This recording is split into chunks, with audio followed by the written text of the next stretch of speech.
Slime is the main fuel for ordinary people.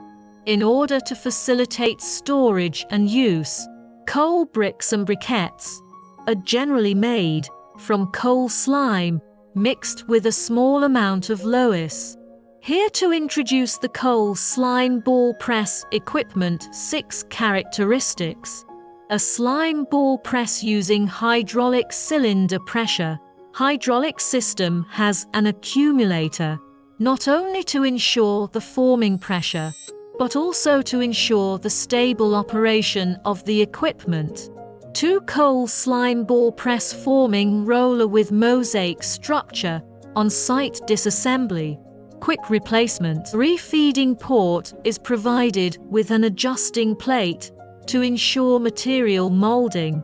Compression ratio control in a certain range, strong pressure, high pellet rate. 4 can be processed according to user requirements of different specifications, shape, ball and socket. 5. The material inlet adopts mechanical dispensing device and polymer wear resistant anti-blocking liner. Uniform feeding to solve the problem of material accumulation in the material inlet. 6. Slime ball press roller hole after quenching treatment.